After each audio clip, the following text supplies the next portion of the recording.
नमस्कार दोस्तों, astrology stars channel में आपका फिर से एक बार स्वागत है।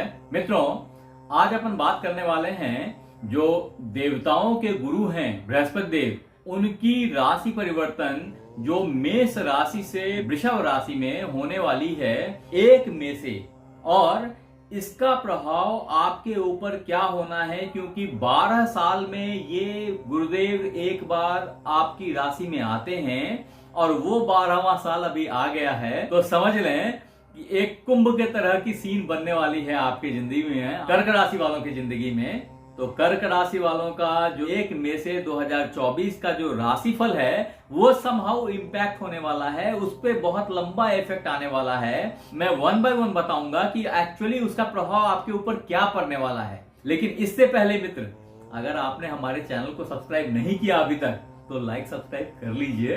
कॉज जब आप मेरी बातें आपको मैच करेंगी और आप थैंक यू बोलने आएंगे तो इस यूट्यूब के भीड़ में आप मुझे ढूंढ नहीं पाएंगे दोस्त।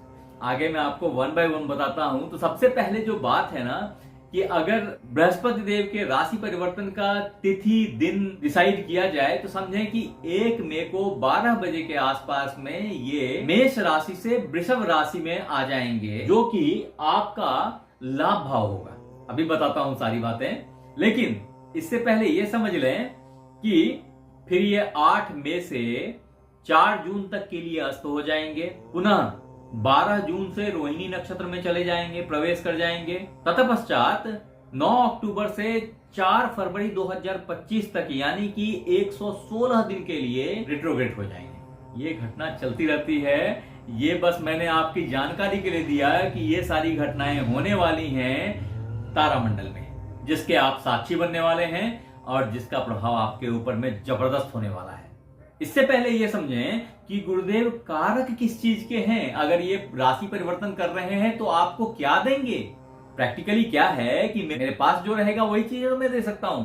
तो एग्जैक्टली गुरुदेव के पास में क्या चीजें हैं, वो किन चीजों की कारक हैं, जिन चीजों के कारक हैं वो चीज आपको देते चले जाएंगे। जिसमें पहली कारक तो समझें कि पहली कारकत्व इनकी है विद्या बुद्धि की, उच्च शिक्षा की, गुरुत्व की। गुरु जो है ना, जो आपके अंदर ग्रेविटी है वो गुरुदेव से आती है, बृहस्पति देव से आती है।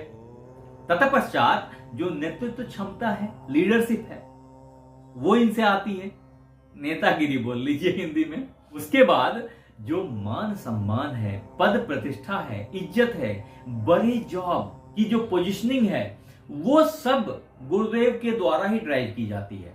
Not only this, in fact females के कुंडली में आप उनके पति का विचार बृहस्पति की अवस्था से और बृहस्पति के प्रेजेंस से कर सकते हैं। इतना ही नहीं है, गुरुदेव पुत्र के कारक हैं, तो आपके पुत्र क्या कर रहे हैं, उनका क्या लाइफ है, वो किस तरह की एक्टिविटीज में इन्वॉल्व हैं, उनकी ग्रोथ कैसी होनी है, ये सब भी आपकी कुंडली से देख के अगर बताया जा सके तो वहां गुरु की स्थिति देखनी होती है। ठीक है, पंचमेश की बात भी है, लेकिन अभी वहां बात नहीं कर रहे, अभी तो अपन सिर्फ गुरु की बात कर रहे हैं। उसके बाद सबसे इंपॉर्टेंट, जिंदगी जीने के लिए जिस पैसे की जरूरत होती है, वो पैसा अगर आपको मिलता रहता है तो फिर तो आप बस वो एक डेली बेसिस वाले एम्प्लॉय की तरह काम करते रहते हैं, जहां आपको उतना पैसा मिलता है जिसको आप खा पी करके जिंदगी चला ले रहे हैं। तो प्रश्न है कि क्या उससे काम चल जाएगा? नहीं, बैंक बैलेंस तो चाहिए। ये बैंक बैलेंस, ये पैसा, ये धनोपार्जन, ये भी गुरुदेव ही डिसाइड करते हैं। आपके कुंडली में गुरु की सिचुएशन क्या है, गुरु की स्थिति क्या है, वो वक्री है, मार्गी है, किस तरह की सिचुएशन में है, डेबिलेटेड है, उच्च के हैं, कहां है। अगर उच्च के हैं तो भी उसकी बेनिफिट आपको मिलेगी, और अभी जो आपकी दशा महादशा चल रही होगी उसका मिलकर के ज्वाइंट इफेक्ट आपको देखने को आएगा। तो इसका मतलब ये हुआ कि अगर अच्छे ग्रह की महादशा चल रही होगी तो कारकत्व तो इन सब चीजों की बेनिफिट्स आपको बढ़ जाएगी। अगर बुरे ग्रह की महादशा चल रही होगी तो मैंने जितनी बात कही उसकी इफेक्ट आपके ऊपर थोड़ी पड़ेगी, बहुत ज्यादा नहीं पड़ेगी। आगे आते हैं कि अभी ये समझना जरूरी है कि गुरु आपके किन भावों के मालिक हैं। ये तो गुरु देते हैं, लेकिन गुरु आपके किस भाव के मालिक हैं, लॉर्ड कहां के हैं आपके। तो आप देखें कि गुरु 9-12 के मालिक होते हैं। अब 9 यहां है और 12 यहां है। 9 जो है वो रोग का भाव है, कष्ट का भाव है, शत्रु का भाव है, लेकिन जॉब का भी भाव है, बंधन का भी भाव है और भाग्य के भी मालिक हैं, भाग्येश हैं। ये मूल त्रिकोण के मालिक में से हो जाते हैं और त्रिकोण का लॉर्ड बहुत वैल्यू रखता है अपने आप में। वो अगर लाभ भाव में अभी अभी केंद्र में थे तो अभी भी बहुत पराक्रमी थे, दसम भाव में थे आपके, और दसम भाव में नौकरी की हालत को अच्छा किए हुए थे। लेकिन दसम भाव में जहां ये बैठे थे वहां पे ये स्थान बली नहीं होते हैं, भाव बली नहीं होते हैं, दसम भाव में ये बली नहीं होते गुरुदेव। तो जब ये यहां से एकादश भाव में अभी जाएंगे मई के महीने से, तो आपके ऊपर एक जादू की छड़ी घूमेगी दोस्त। ये जादू की छड़ी जो है ना, वो लाभ ही लाभ लेके आएगी आपके लिए। ये पहली बात हो गई। अब देखें कि किस किस तरह की लाभ आएगी और इनकी दृष्टि कहां कहां पड़ रही है। तो गुरु की दृष्टि 5वीं, 7वीं और 9वीं होती है। जितना ये स्थान पे बैठ करके नहीं बेनिफिट दे पाते, हालांकि लाभ भाव में कोई ग्रह खराब नहीं दे पाते, तो गुरु खराब तो नहीं ही करते हैं ऑफ कोर्स यहाँ पे, लेकिन जहां देखते हैं वहां तो अमृत वर्षा करते हैं गुरुदेव।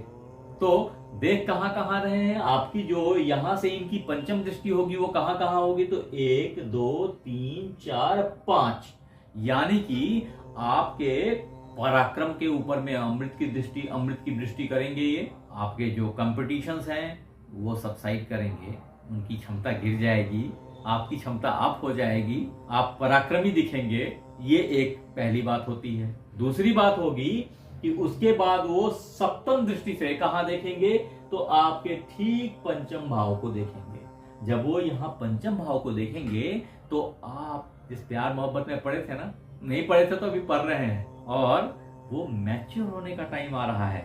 आपकी शादी ब्याह को भी सुनिश्चित करेंगे, लव अफेयर्स परवान चढ़ने लग जाएंगी, पुत्र की प्राप्ति हो सकती है, फिजिकल रिलेशंस में एंजॉय आएगा।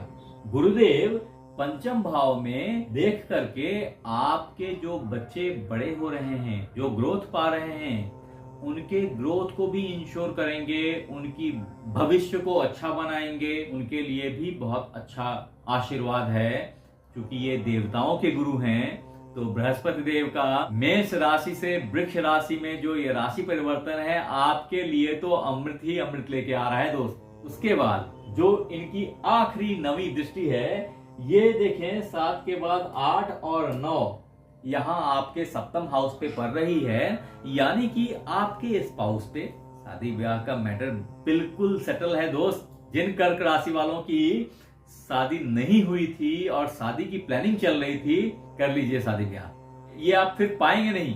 ये 1 साल बहुत क्रूशियल है, उसमें भी एक बार तो गुरुदेव रिट्रोग्रेड हो रहे हैं, तो मौके को मत चूकिए। दूसरी बात, अब आपकी इच्छा व्यापार करने की हो रही है ना, तो व्यापार भी बहुत अच्छा चलेगा। बिल्कुल व्यापार के सपोर्टर हैं ये इस समय में।